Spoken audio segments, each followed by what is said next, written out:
Howdy y'all, it's Cody from the Keepers of Nerddom. What's new? Just thought, it'd be a good idea just to talk a little bit, do some news, recaps, and, play while we're playing some Fortnite. See how much connection-wise we can actually get. So first big news thing, apparently in its second weekend, it had over a 70% drop, maybe more, might have been closer to 80, I can't remember. But it's at least 70% drop in revenue. The Marvels did, and it was like the worst drop that they've ever seen for superhero movie, and I mean it's catastrophic, very very very bad for Marvel as a whole. That was a big deal, very very negative stuff going on there. What does this show us, though, right? This shows us that those of us that were saying that Captain Marvel was a bad movie weren't wrong. In fact, we were extremely right, and anybody that told you, oh, Captain Marvel is a great movie because it made $1 billion was incorrect. And it should have been just the reality of, okay, here's a movie sandwiched in between some of the biggest movies of the Marvel Cinematic Universe. And if you paid attention and read articles at all, there was some weird shenanigans that were going on at movie theaters, that it wasn't the movie theaters themselves, but just with some of the ticket stuff that were being sold and then nobody sitting in them, just kind of weird. Go do some investigation on that, okay? Weird stuff there, and it was the start in a lot of ways of the Marvel Cinematic Universe going into this, as people on YouTube have called it, the MCU, and rightfully so. It's bad. It's very very bad. Now, this is the full MCU coming to fruition, and my understanding, and I've seen little clips of it, was that there was a clip of basically from the MCU, Marvel doing something very strange with this movie, of actually just having cats being just playing for part of their promotional stuff. That's weird, right?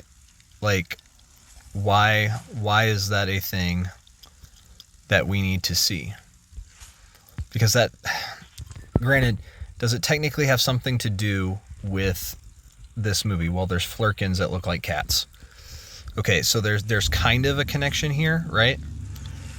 But man, that should have been an instant indication of how seriously bad this film really truly is, right?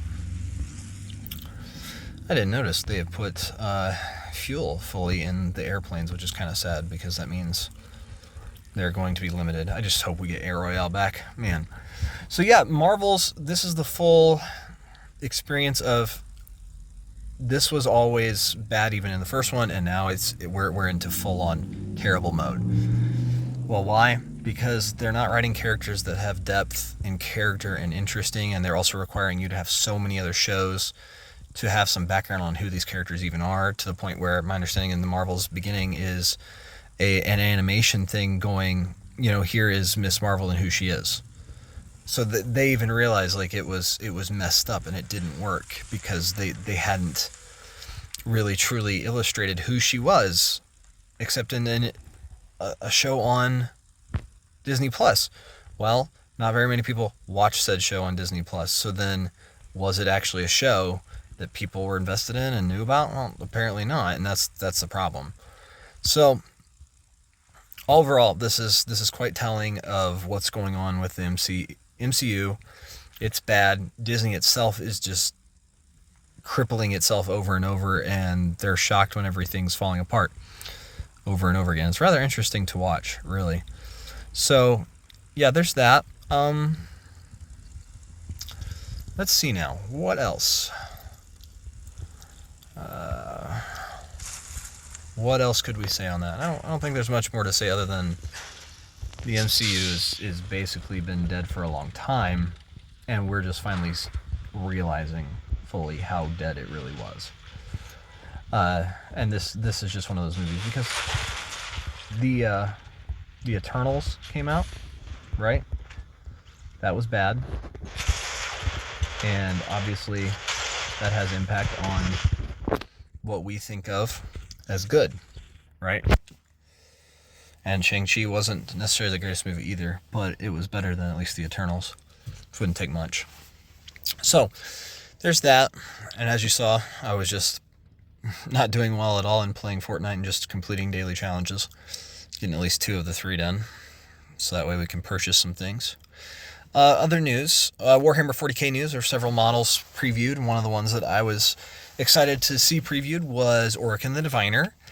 Thoughts on him? Very, very similar to the original one, to the point of it kind of comes across again as, like with Imhotep the Stormlord, what's the purpose of the new one? Well, the answer is just to get it into plastic, so that way it doesn't just disappear forever because they're resin molds or whatever, something's going on. All right, okay. Well, that creates an interesting problem.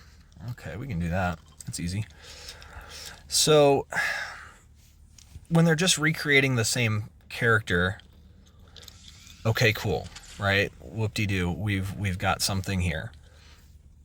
But that doesn't, I don't know, it's like you have the ability now to generate something even more special. Why not, right?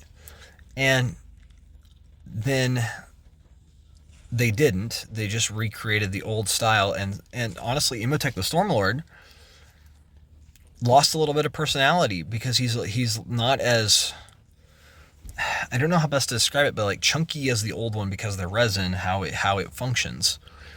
There was a blockiness to them that some people are on the internet just say, man, it doesn't look very good. But honestly, having painted him and having him, the actual model that I found on a vacation trip, and painting him up, I fell in love with that model because of that chunkiness, that he looks like something from the past that has a technology that nobody quite understands, but it's powerful and it's crazy. And the new one just feels scrawny almost in a way, to the point where the technology just feels not as scary or as, what in the world does that do? It just more of like, okay, he's got something on his hand. Whereas the old one, like, this is a full-on massive gauntlet of doom that's in a way boxy. I don't know. I guess as the years have gone by, I used to not like the boxiness of the 80s, but there's some pieces of when the 80s were really working well on boxiness in vehicles is whenever they had things like the DeLorean, where it had a boxiness to it, but also not curves, but good angles. All right. And I think that's just important on the design, and some of that's preference, right? Obviously, preference for each person. That being said, I just don't think it, Imhotep the Stormlord hit that. And Orican the Diviner, very, very similar to his previous thing. He's still got the tail thing going on. He's still holding his staff.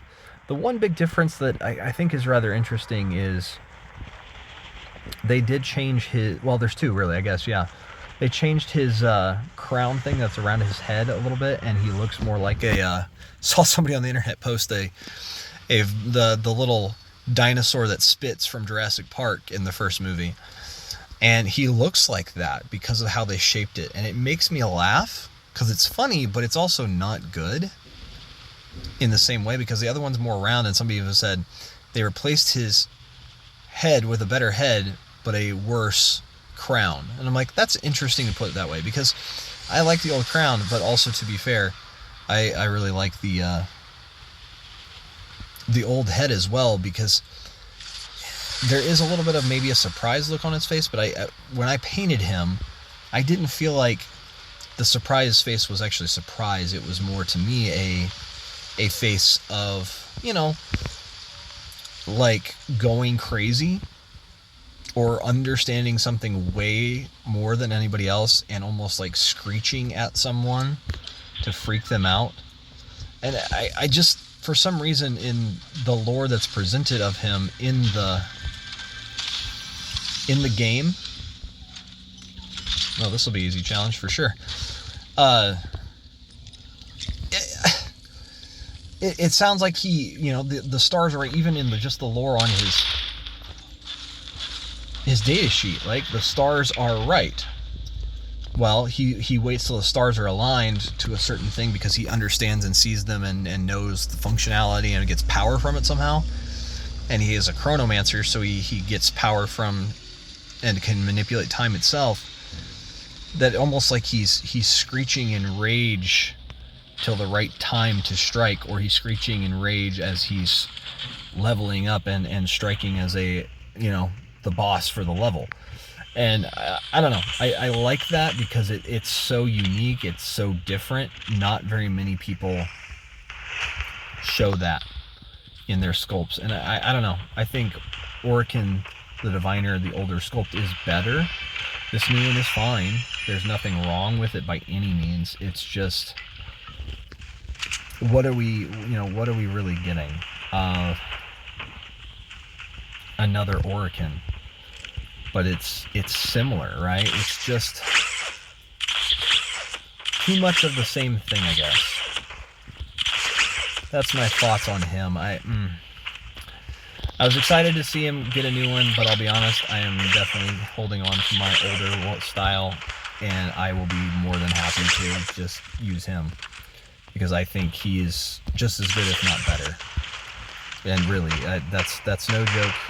He is quite literally, to me, a better figure than the new one, and that's saying something, right? And it's not that the new one is bad. It's just, I think the old one has a lot of personality. Lots of personality. Oh my goodness, my phone is glitching so bad. But yeah, what do you think about those character designs? What do you think about Disney? What's your thoughts going on with Disney and Marvel as a whole right now? Because I think personally they're in a really rough spot. And it breaks my heart because the MCU was very special and a lot of fun, and I don't know, it really was the thing that was so different than so many other things, and we've watched DC just kind of mess themselves over and over again, and Marvel over here doing amazingly, and now as we're watching, Marvel is just falling apart too. Let me know down in the comments below, what do you think about what's going on with Disney? Like, share, and subscribe. I've been Cody from the Keepers of Nerddom. Thank you all, and I'd love to have a discussion with you down in the comments. Bye.